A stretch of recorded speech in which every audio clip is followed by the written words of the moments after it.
Hello there, and welcome back into the Direct Selling Accelerator podcast. My name is Sam Hind. I'm your host, and today I'm introducing you to a very special friend and guest, the amazing Emila Tomeo. Now, this is not the first time we've had Mills come and join us on this podcast. Ordinarily, Mills comes in to chat alongside her awesome partner in business, Mitch. But today, we wanted to have a little bit of a girly chat about money, our mentality around money, cycles, and the glass ceiling. I know you've just gone, ooh, she just said all of those things that make me cringe just a little bit inside. And this is exactly why we want to have this conversation. Around about 7 years ago now, Greg and I came into contact with the amazing Mitch and Mills from MJB Seminars. And they taught us some amazing tools and tips to help us to not only understand our own behaviors around money, but most importantly, they taught us how to run our business, our personal life, and how to smash through those glass ceilings by recognizing our own patterns and behaviors. Now, I know you're going to find this a really interesting chat. Mills always blows me away with her incredible knowledge and insights, and today is absolutely no different. So I was really excited to bring her in to have a chat about a conversation that I've been hearing coming up an awful lot, and that is, how do I smash through that glass ceiling? How do I take my business to the next level? How do I get my finances to the next level? And how do I take the financial pressure off myself right now? Well, if you've been asking any of those questions, you are going to love this interview. So with that being said, tune on in, enjoy. I know you're going to love Mills, and we're going to put a whole lot of links and bits and pieces down in the show notes for you because she's going to drop some opportunities for you in there as well. But sit back, relax, tune on in and enjoy.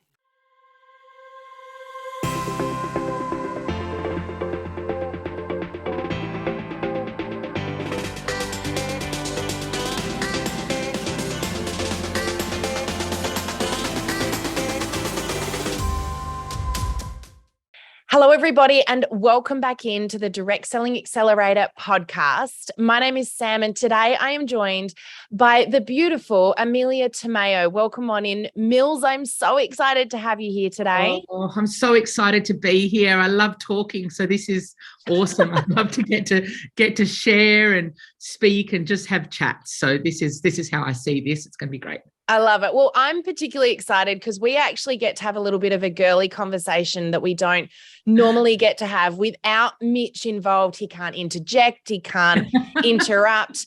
So we're going to have some fun. But just before we do, because we are going to have a lot of fun and we are going to do what we love to do best, which is talk. I've done a little intro. I've told everyone a little about you.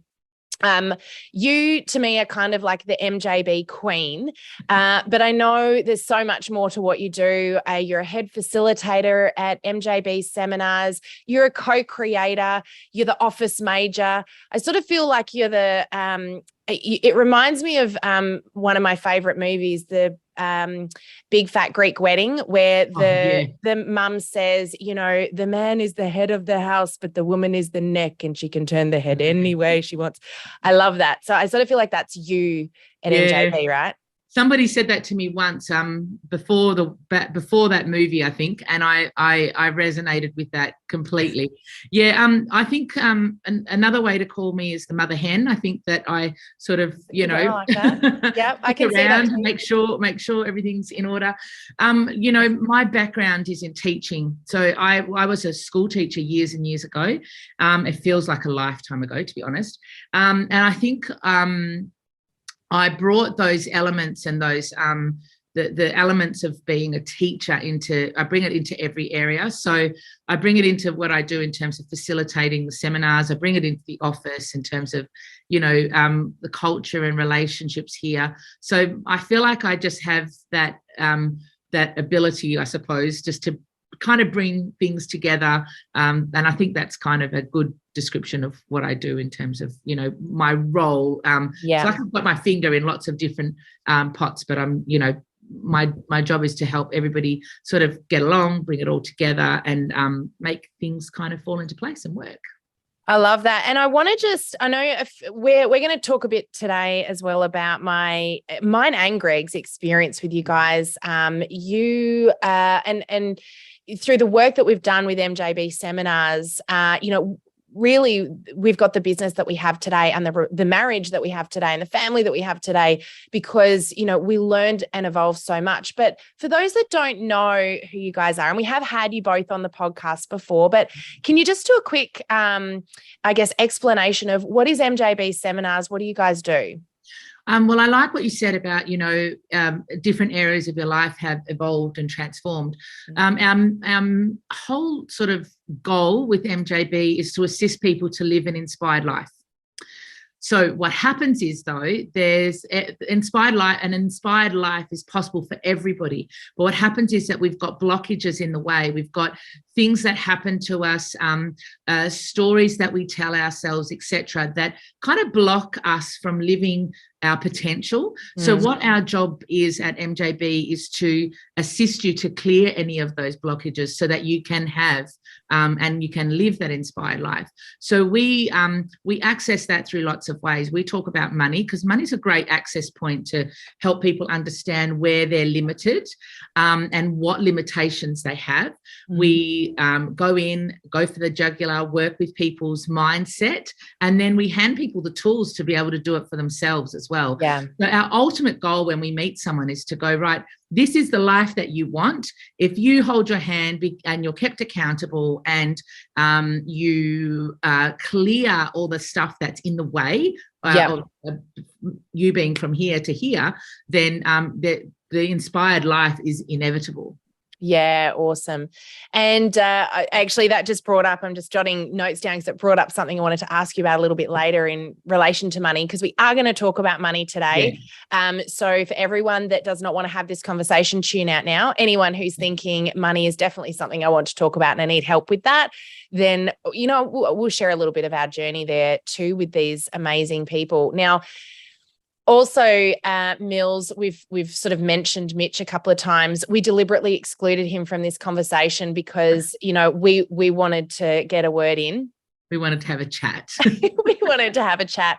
So I'm really excited to, be able to ask you a few fun questions about Mitch too, because let's face it, he comes into these conversations and he loves to take over, and we didn't give him that opportunity this time. So just again, by way of introduction, when you do your seminars, which, again, Greg and I have been a part of, we love doing your seminars with you. You've got a range of different ways that people can interact with you and different events that happen throughout the year. But you and Mitch do those together, which is quite unique, but so beautiful in so many ways. Yeah. So we work really well together. We've worked together for almost 20 years now. It feels like it's been a lifetime.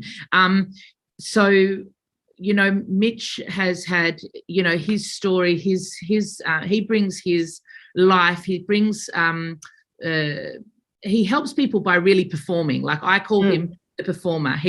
And what's great, he's a great storyteller. He's a great storyteller. So he uses a lot of his experience, and he uses a lot of fun ways to get the message across to people. I bring in the balance by being more of that teacher element, and I really help simplify things, because the thing with Mitch is that he can talk really fast, and he thinks that everybody can keep up with that that amount of talking. So every now and then I have to stop him and just go, right, this is kind of what he said in a more simplified way or in a different way. And I think that works really well, because there's so many people that really align with how Mitch communicates and his energy and everything that he brings to the table that way. But then bringing in that balancing factor of me, some people really align with that. And then what happens is that with the both of us together, it kind of makes it, I suppose, like it flows. Because if someone was listening to Mitch at that level all day, it would be a bit more difficult than having that being broken up. So I think that it just kind of works. It's just worked over It's time. a very interesting balancing act. And I've got to say, Mitch is a very challenging character, and he takes a lot of pride in that. The very first experience I ever had with Mitch, and me being, if you were to look at the DISC profile or the Enneagram, my personality is a very D or 8 style personality. I'm very direct and so Mitch, again, there's that challenge that tends to happen between the two of us. And so when I first met Mitch, my first thing to do was to challenge him, which he met head on. And I can tell you that I was quite frustrated at first, but the beauty of it was that that gentleness that you bring in, well, I think that's what's, had me sort of stick around that little bit longer. And I learned to really appreciate that challenging that Mitch does. But I think before you've had that, and it depends on your personality too, that was just my first experience. I agree. Now, I think that I will say something about that though, that what happens is we're so caught up in our identity. We're so caught up in the way that we get about in the world that if you were to approach me with that and I was too soft and gentle with you, then we only get one opportunity with a person. Yeah. And we only get one opportunity to actually cut through all the stuff that's on the outside, that outer shell. And Mitch does that really, really, really, really well. Because especially for somebody like you who needed to be faced with your stuff, because if you're not faced with your stuff, like I said, we've only got one opportunity. So if you walk away, we count that as a missed opportunity to give you the outcome that you needed, Sam. And in that moment, you needed that because you were running stories. You were stuck in your current way of being. You had this glass ceiling. You didn't know how to get past that. And in order to get that level of, trust, or that level of it's almost like an awareness, isn't it? Yeah, and just to be, you need to be met with somebody that goes, I get that, I see you, and Mitch penetrating that would have made all of the difference. Now, like I said, me being there helps bring in a balancing factor, but it doesn't mean that you're not. How do I explain it? That both of those are happening at the same time. All the time, with any interaction that you have in your life. If it wasn't me, somebody else would have been bringing that in. Do you know what I mean? So it's like there's always going to be that balancing factor. And I think that you definitely needed Mitch's style of like, this is what's going on. Absolutely. And I recall it vividly because I didn't sleep at all that night. I was so challenged by what he'd said.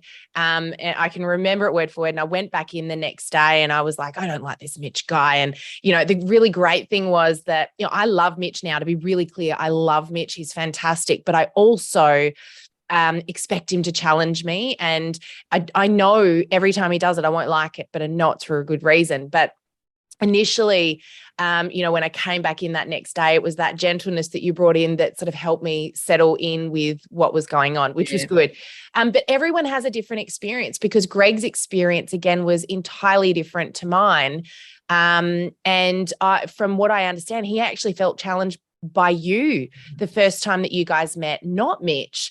And it was Mitch that soothed Greg into going, okay, and it was really interesting dynamics, which is fascinating. But let me say something about that. Our greatest teachers are the ones that challenge us the most. Yeah. If we are not challenged, we're not growing. If we just want to be soothed into life, we're not actually going to move. So that's what happens. Like we said, like if you are feeling challenged by, and like some of what we say challenges people, and we deliberately make sure that we do that because if you are not challenged, you will stay in your current zone of thinking. Yeah. And if you stay in your current zone of thinking, all you do is you perpetuate your current state. And if you want to grow and if you want to move, and we're all here because we are designed to grow, designed to move, designed to feel like we're leaving our mark in some way. Yeah. If you want to do that, there's no way you can do that just by being calm and being soothed the whole Absolutely. time. Your story has to be challenged. So your greatest teachers are the ones that challenge you the most. And that's not just teachers in this sense, like you came to us for some of that. I'm talking about everyone. And that's what I was actually going to mention as well, the enlightening that we got, that self-awareness that we got from working with you over these years. And we're going to talk a bit about that in just a sec, and how that came about, because I think a lot of people will currently be feeling the way we did when we first came into contact with you. But the one thing that we became very aware of is those people in our lives. And, we were just talking about this situation a moment ago. At the moment, we're really challenged by some teenagers. And, you've just reminded me that they're challenging us for a reason and showing us some things. So, it's really interesting. I like to think about it as like unwrapping an onion or peeling an onion. Every time you peel off a layer, there's something else to discover about yourself and learn, and an area to grow. And someone's going to show it to you, whether you like it or not. But, as Mitch often says, we want to be where it's comfortable. That's what we're always going to seek. But then we will continue to be challenged, from all different angles. So if you guys hadn't shown up, someone else would have, and when you look back, and I know I'm diving in deep here, but when you look back, you can, and I can see how I had lots of different people challenge me in a similar way to the way that Mitch did. The difference was that with Mitch, I couldn't walk away at that point like I had with everybody else. Yeah. So, I know some people right now will be going, oh. Yeah, well, I think that, I feel like how we've been speaking about it makes it sound scary. It does. So maybe we should make it sound less scary. What I want to cover there is the key to being challenged. If you want to grow, you have to be challenged, right? Yes. But the key to doing it in the way that you are looking for that and you're inspired by that is if you are creating your challenges. So life is going to hand you challenges because you're meant to be growing. So every time you're comfortable, life is going to throw a challenge at you so that you can grow, because growth and comfort can't occupy the same space. If you're growing, you're not comfortable. And if you're comfortable, you're not growing. So in order to grow, you have to be uncomfortable. So the key is to creating your own discomfort. And the best way for me to describe that is a kid playing a video game. They want to be uncomfortable. They want to be challenged at level 1. And they want to, they're inspired about being challenged at level 1. Once they complete level 1, they don't want to go back and be comfortable and just keep repeating level 1. They want the challenge of level 2. And they're inspired by that because it's challenging them. Now, they will lose lives, play for hours, etc., because the challenge is one of their making. Yeah. Whereas if you go and take them into a maths class and they're challenged there, it's not inspiring for them to deal with that challenge because it's not aligned with them. So the key is having your challenges aligned with who you are and what makes you tick.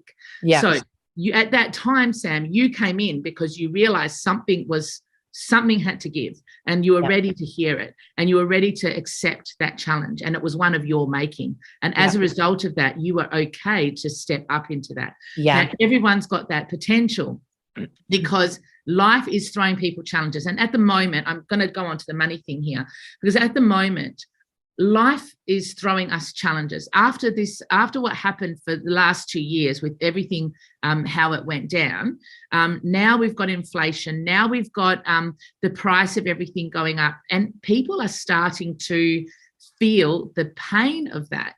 But the people who are feeling the pain of that are the people who haven't taken charge of their financial lives, their financial stability. Because when you've taken charge of it, you've already created that challenge for yourself. You're not influenced by the outward challenges of what life is showing us out here, if that makes sense. Yeah. So on that note, I want to talk a little bit about that time that I did make that choice to come and see you, because I was experiencing something at that time that I think a lot of our listeners right now are probably feeling, particularly at the moment, given what's going on. So, I got to this point and, it must be, you might know better than I do. I feel like it was maybe 5 years ago now, but potentially it feels like a bit longer, but it might have been longer. I know that the business had been operating for, I'd been running it for around about a year and a half. And I got to a stage where I felt like I had this glass ceiling, and I kept bumping my head on this glass ceiling and dropping back down. It was like, I get to this point and I would never, ever earn more than this amount. And I couldn't work out why. And I remember ringing a really close friend of mine who actually was my mentor at the time. And I just said, I cannot for the life of me figure out what's going on. I can see the possibility. I can see that the opportunity is there. And I do not understand why. Every time I get to this point, something happens that tears me back down again. I lose a client, or a huge bill comes in, or something goes on. And it's like there's this glass ceiling there I can never smash through. And yet I watch other people who seem to just, be doing really well and never hitting a glass ceiling like I am. And so she said, I know who you need to talk to. And it just so turned out that she was also sending her son to the very same conference I went to. So we headed over to, I think it was in Melbourne at the time, to Mastermind Money. And to meet with these Mitch and Mills characters, and they were going to talk to us about money. And I was like, great, I'm going to go in there and we're going to learn all about money and how I can, earn more and smash through this glass ceiling. Interestingly, that's not what happened. Yes. So I kind of want to talk first of all about glass ceilings, because I think a lot of people are feeling like, I get it. I've got a glass ceiling. Yeah. Yeah. Okay. So glass ceilings are really cool and really interesting for me. The way that I see glass ceilings and the way that they work is that we all have, I said it before, we all have this desire to want to grow, to want to achieve, to want to leave our mark. So we go about our lives doing that and building ourselves up to a level. Now, when we get to a certain level, that level is different for everybody. We call that our glass ceiling, or you'll call it your glass ceiling. We call it your point of inertia, the point where you will stop growing, because somewhere subconsciously at this level, you have attached to it a whole series of loyalties. So your loyalties, people think loyalty is an amazing thing, but our subconscious loyalties actually keep us stuck. Our subconscious loyalties to ideas, to people, to situations keep us stuck. So do you remember who your loyalty was with, Sam? At the time, I actually thought I knew, and it turned out it was with my dad. Well, dad, right? So what happens is, and it's different for everybody, and the situation is different for everybody, but the glass ceiling concept is the same. So here's your dad, Sam, and you've got a loyalty to the ability of him to be able to grow, make money, make a difference in life, right? And little Sam's coming along, and she's building her wealth and building her wealth and building her wealth until she gets to this point. And at this point, she doesn't know, she can't get any further. She can't grow anymore. Now, what's happening is that subconsciously, she's got all of her growth, her limitations attached to her loyalty to her dad. Consciously, she knows if she was to grow further, she was going to be loved, she was going to be accepted, all of those things. But subconsciously, she feels that if she goes past this point, she's going to make her dad feel less than her. And if her dad feels less than her, then he's going to feel like he messed up, that he wasn't good enough. So because we want to grow, because we want to move, because we want to get ahead, what we do is we sabotage ourselves, so we've got something to work towards again. And then when we can't get past that glass ceiling, we sabotage, so we've got something to work towards again. And then we sabotage until we've got something to work towards again, because every time we hit this point, we can't get any further. So what ends up happening, I'm sorry for all the people who are just listening to this and can't see all my I'm Italian, so I've got to using hands. So what happens is that we get addicted to the destruct and the construct. We get addicted to losing it all, creating it all, losing it all, creating it all. And what ends up happening is that becomes our modus operandus. We get so used to that we don't know any other way of being. that glass ceiling has attached those loyalties. You have thoughts, feelings, experiences that are attached to that. So there's two things that you have to do to break through the glass ceiling. The first thing you have to do is you have to shift that innermost dominant thought that you have that's holding you there. That concept that you have of your father that is holding you at that glass ceiling, you have to shift that. If you don't shift that, you will never move, because people have mistake your conscious for being in charge. They think that just because you consciously want to have money, or consciously want to have the great house, or consciously want to have that amazing relationship, that magically it's going to happen. If that was the case, everyone would have it, because everybody consciously wants those things. Yeah, absolutely. Your conscious mind has no bearing on what you bring to your life, because it's the subconscious, your subconscious, that is in charge of the whole thing. Yeah. The only job of the conscious mind is to play out the blueprint that your subconscious is giving it. So your subconscious is in charge of the whole show. If it says, I'm not good enough, then your reality will show up as I'm not good enough. If your subconscious is saying, I don't want to outdo my dad, then your conscious is going to play that out. Your conscious self is going to play that out. So you have to sort out the subconscious equation you've got going on. And the other thing that you need to sort out is your reason for having wealth. Everybody's got a limited reason for having wealth. You've got a reason to feed yourself, clothe yourself, educate your kids, and you're going to have enough for that. If you want more, you have to have a bigger reason.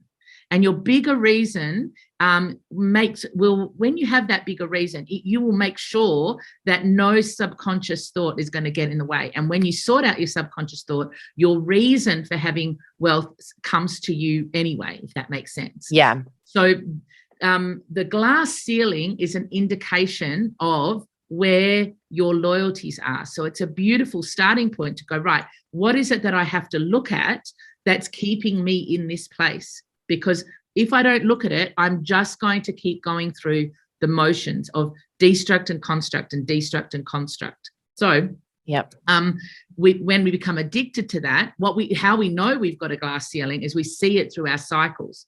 We see the fact that even though we've left this job, we've come over to this job and it's exactly the same thing. Or we've left this partner, we come over to this partner, it's exactly the same thing. Yeah. They might look different. The job might be in a different part of town, but at the end of the day, the same feelings and emotions are coming up. So your cycles show you that you have a glass ceiling and that there's something to be past. So you bring up my next question, which is cycles. And I love the fact that you've tied that in, because that brings up a really important point there, which is, for me, it was a financial thing. But interestingly enough, I also recognized it was a relationship thing. And I think for a lot of people, it might not be financial as much as it is relationship. I think we usually see those cycles happening in all those areas, but we might recognize it more in those relationships. Maybe you keep going through breakups, and that, you meet someone new and it always ends up the same way. And you keep thinking, why do I keep ending up with people that, treat me like this or do that, or that are like this? And so that's a cycle. And we're going to give everyone, we're going to show everyone what they can do at the end today. Cause I know some people are probably like, yeah, okay, this is great. I get it. I'm very challenged by this, but what do I do about it? Cause if our listeners are anything like me, they're currently going, all right, how do I fix it? So we'll talk about that, but can we talk about, what can you do when you find yourself in a cycle? What sorts of things will you recognize? What other areas might cycles be in your life as well? And when do we know that it's something that we potentially need to learn from or do something with? Look, everybody has cycles, and it will play up in different areas of your life. The reason we talk a lot about money is because when you have cycles with money is a very visible thing. You can see how much money is in your account. You can see when you're spending too much or you're not managing your money very well. But, every area of your life will demonstrate your cycles. So you can do that in your relationships. And your cycles are basically life telling you that you're repeating this same concept that you have in your subconscious, whether that concept that you have of I'm not good enough, or I was abandoned, or I was neglected, or something that has gone on for you, because we build those cycles right from when we're kids, between the ages of 0 and 8. So those cycles that we've built from those ages play out in our lives in all sorts of different ways. So when we have those feelings at this deep level, we draw to us experiences that make us feel that again. Now, that's not life giving you a hard time. That's life saying, hey, there's something for you to look at here. We were just talking about, teenagers with you, right? It's like, that's not life giving you a hard time, Sam. That's life saying, what's the next thing that I need to look at here? What is the cycle that this is bringing up? And you're wise enough to understand that it isn't about anybody else, that it is about you, right? And I will say, responsibility is the greatest form of empowerment.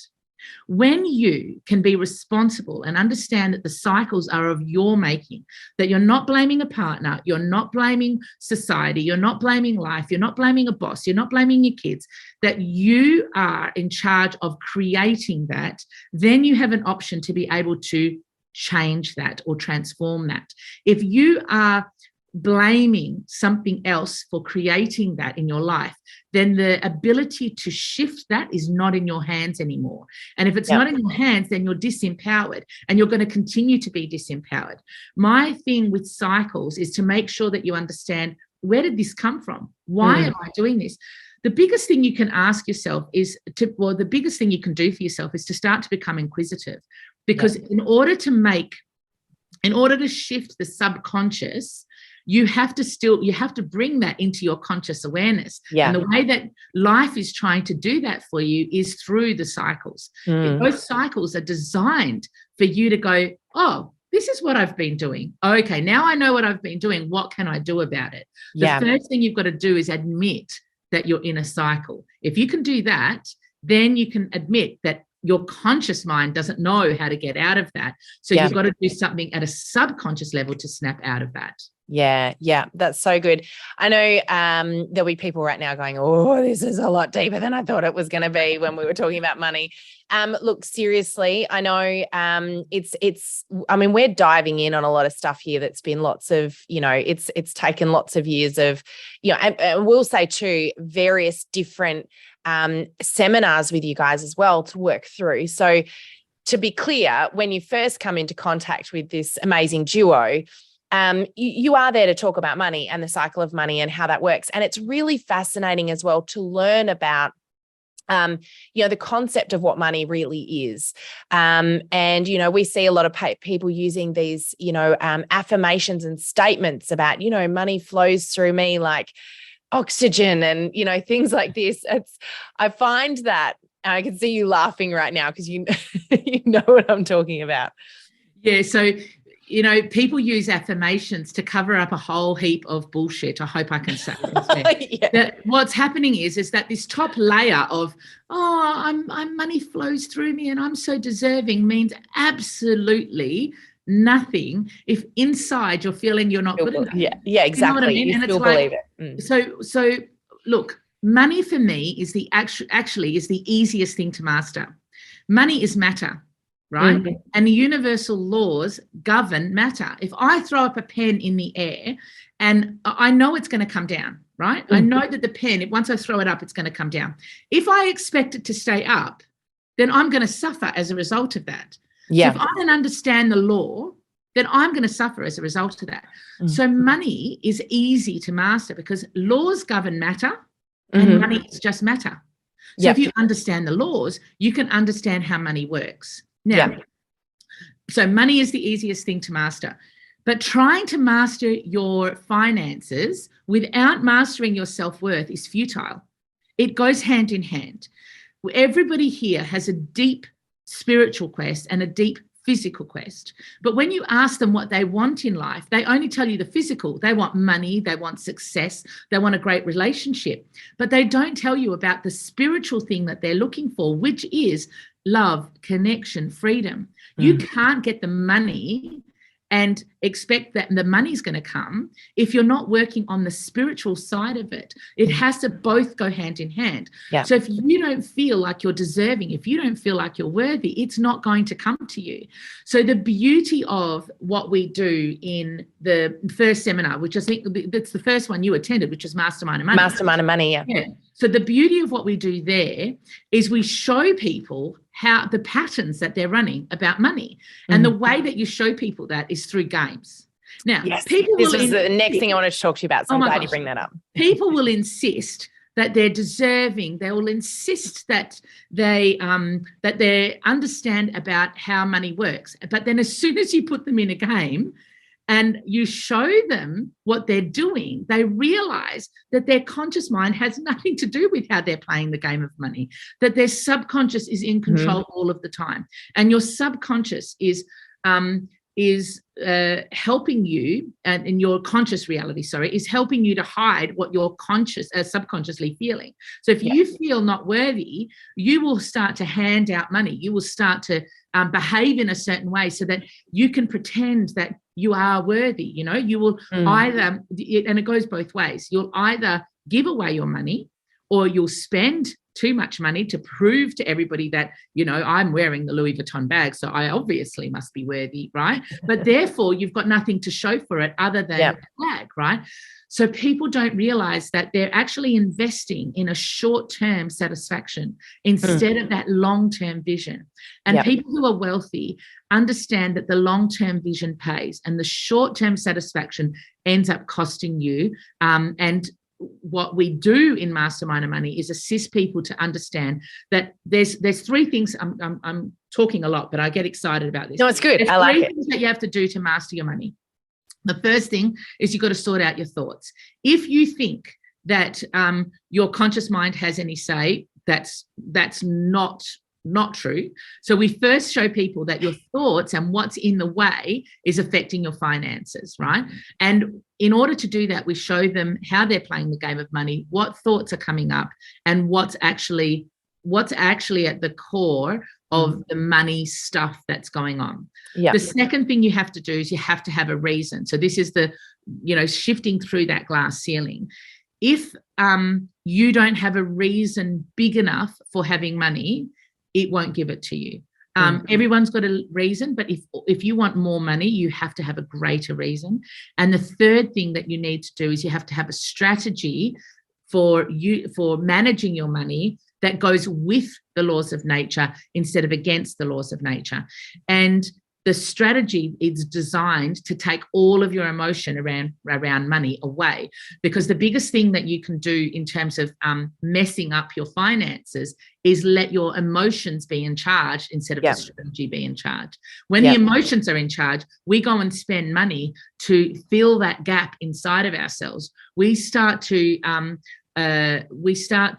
become, angry or frustrated or excited, and all of those emotions are actually in the way of you getting ahead. It has to be a system. It has to be really strategized. So it's just, you don't even have to think about it.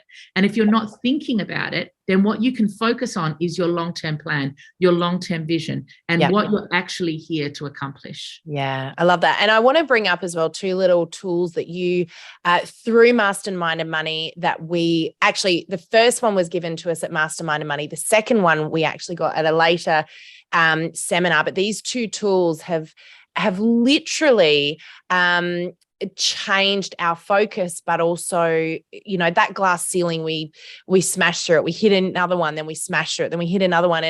And it was that recognition of just those things that you've spoken about, Mills. But the first thing that I love that we gained from Mastermind and Money was an incredible system to manage money that, like you said, took away the emotion.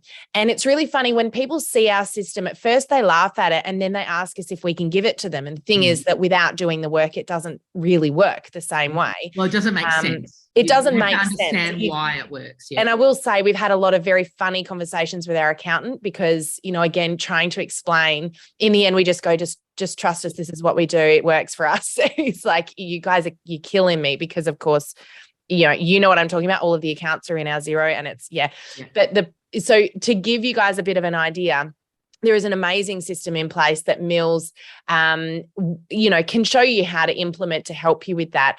And it's so nice, I've got to say, it's so refreshing to remove the emotion around money, to just not be worried about that element anymore, and to be more focused on the mission or where you're going and the things that you're doing in life versus how you're going to pay for certain things.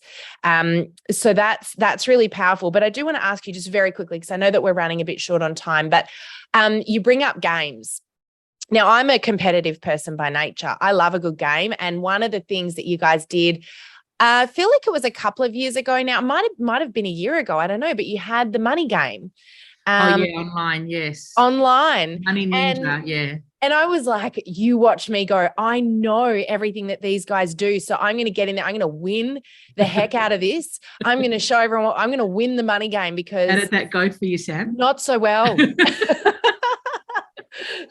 Because of course there's always a new learning a new glass ceiling. And it was hilarious because Mitch again challenged me within the game. I came in with the solution to one of the problems, and Mitch's response was, "You got it wrong, Sam." I was like, I could punch you right now, Mitch. Yeah, well, like I said, games and how we play them, they're a direct reflection of how we act in life. So everything we do, we want to show you, because if we don't show you how you're acting in life, you're not aware of it. If you're not aware of it, then you don't do anything about it. Now, everybody, at the end of the day, you're aware of your cycles. Everybody knows what cycles you have running, and to be honest, there's only a limited number of them, and we've seen them all.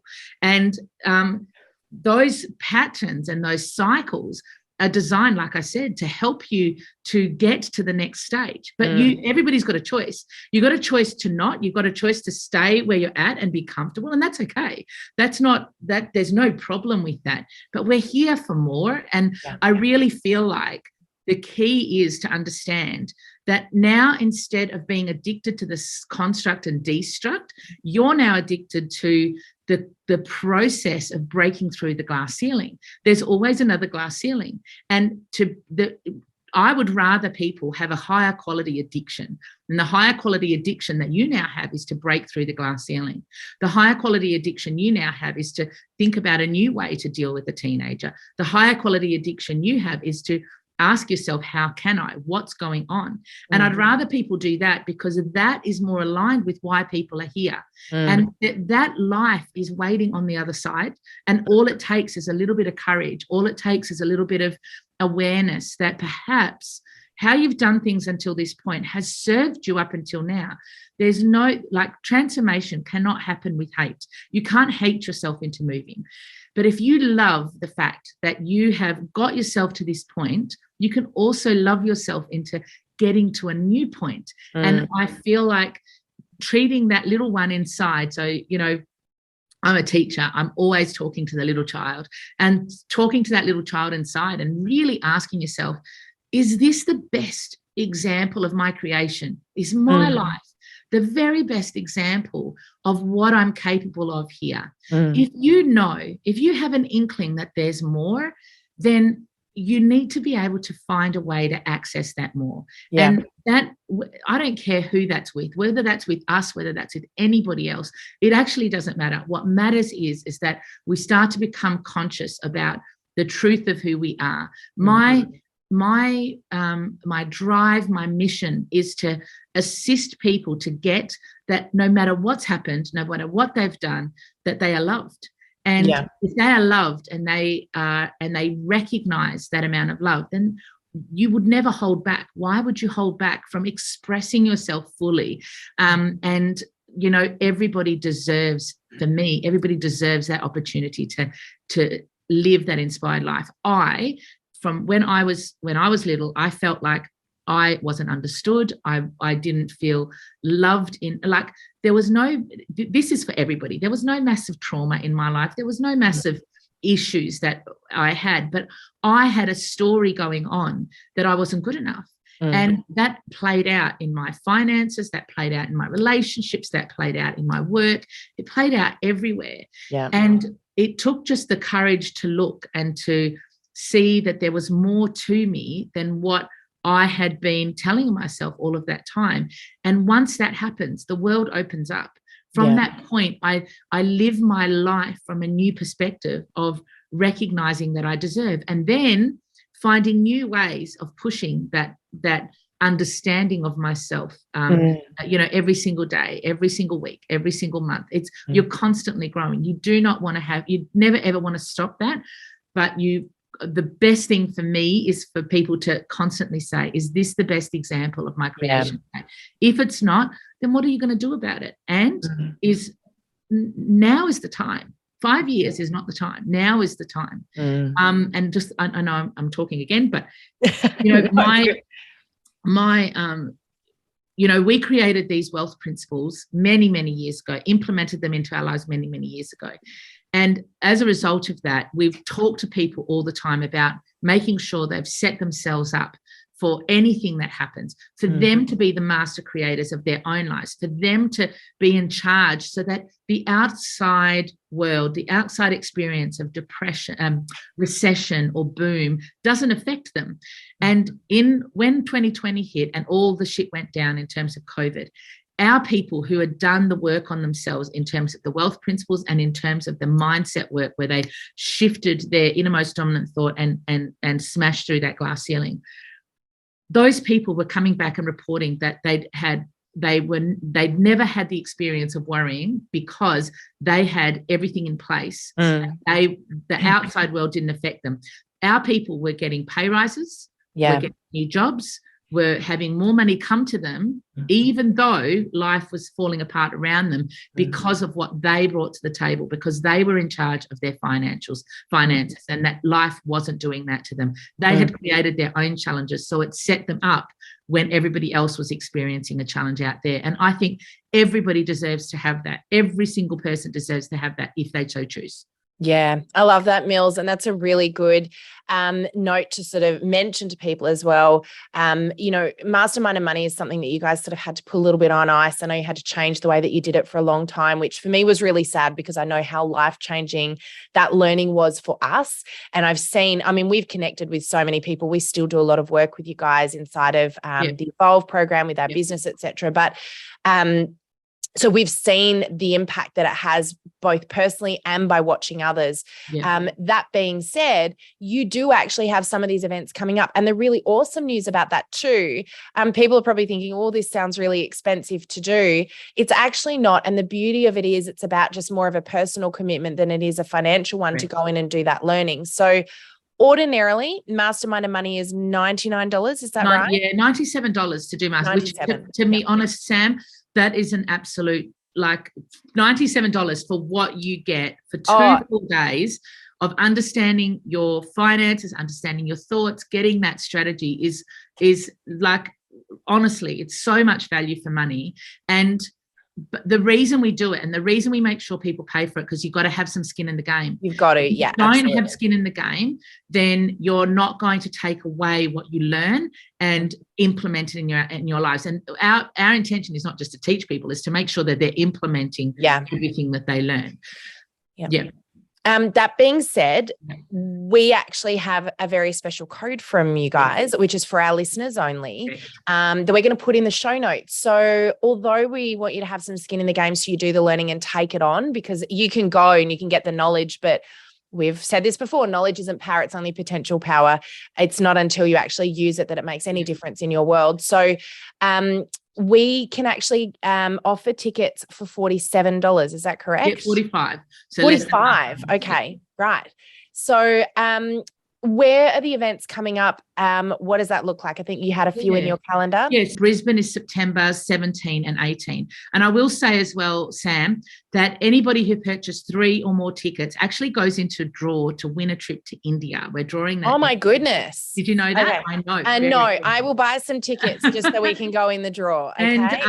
And then also on the days we draw a little prize for anybody who's there at the event, that you get to win coaching to help you to implement everything that you've learned, as well as a hotel stay. So it's totally value for money. You'll come away from that weekend absolutely mind blown about what you've learned in 2 days. So it's absolutely value for money. So the event is called Mastermind Money, and it's mastermindmoney.com.au, and then you'll put the code for you guys. We'll put the link and the code, and even potentially some of the dates there, but you've always got new dates coming up, so they will, I'm assuming, be in that link. So if someone's listening to this in 6 months time, they're like, oh well, September's past, the new dates will be in there as well, and you guys move around a lot. Question, is there an online version now? There is. So if you can actually go to transformyourwealth.com.au, and what that is that it's much more, it's a personal experience where you get the videos in your lounge room. You can repeat them any time. And it's an amazing tool for anybody who's not able to physically get to an event. But please physically get there if you can. My recommendation is, if you can physically get to an event, the difference between the online version and the live version, and because we haven't been able to travel for a couple of years, this is the first time we've been able to come back and really get stuck into it. So we're super inspired to do that. The difference with the live event is you really get to play the games. And those games are a really, really great help in assisting you to actually figure out what's going on in terms of your subconscious. Yeah, look, and I love having these chats with you, Mills. I can't say enough how grateful Greg and I are that you guys show up to do this every day. I know how hard you all work, but you and Mitch especially, on creating these tools. You are so passionate about inspiring people to live that inspired life. And do you know what? Like, we're just so grateful that you do that, because I know it doesn't come without challenge for you guys as well. And it's just been such a blessing for us to be able to walk alongside of you for this period. And, look, if anyone is needing help in this area, there's loads of ways that you can grow and learn. But, this amazing duo are, awesome. So much fun, but also very challenging. And I think if you're ready to step into that, that was exactly what we needed, and so many people that we've been able to meet over the years have needed as well. And like you said, I can attest to the fact that 2 years ago, when things should have been really difficult, we actually had our biggest, best, most amazing year ever. And that was because we stuck to those principles that we'd learned from you guys. So we're so grateful for that. So thank you so much, Mills, for sharing with us today. And I didn't get to ask the question. I really want to know, just quickly, Mitch's worst habit. Worst habit. Greg's now listening in the doorway. He wants to know. I can't think. There's so many. No. What's the worst habit? Do you know? We've got to have something. I mean, you can share anything funny about Mitch. We just want to know. I mean, we've got this girl time. Mitch isn't here. Not necessarily a worst habit, but if you ever see him on stage and you see him perform and you see him communicate and share his love and his knowledge. I remember the first time I traveled with him and we sat at lunch together. He doesn't say a word because he uses all his words when he's on stage. So you don't really get full conversations near, like when you're in that zone with him, because he's like, nope, use that all on the clients. We're not chatting. So that's one of the things I first noticed. Not so much a worst habit, but it's just most people think he's an extrovert because of what he does on stage, but he's very much an introvert. Yeah. Like I am, actually. I will admit to something really quickly. From that very first interaction I had with him, and then those, following interactions, those challenges, I actually ended up changing Siri on my phone to a male Irish voice, because Mitch is Irish. And I was so sick of being told what to do by Mitch that I decided I wanted to tell an Irish man what to do. So I can tell Siri what to do. Oh my God. Yeah. Anyway, Sam. Pardon? You love it. You love it. I do. I love it. I need it. On your shit, and a lot of people do. I think that's why we work, is because we don't ignore the elephant in the room. We make sure that, because like I said, we've only got one chance. My recommendation is, like, we have to go for the jugular, because if we don't, then you walk out, and then all the people you're helping now don't get helped. That's exactly right.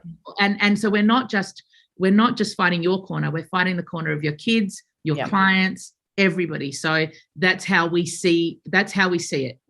Regardless of what you end up choosing to do, we're going to give it our all. And I love that. I love that about us. Awesome. So good. Well, thank you so much for joining me today, Mills. I so appreciate you and everything that you both do. Send lots of love to Mitch for us. I had fun chatting with you today, though. I loved it.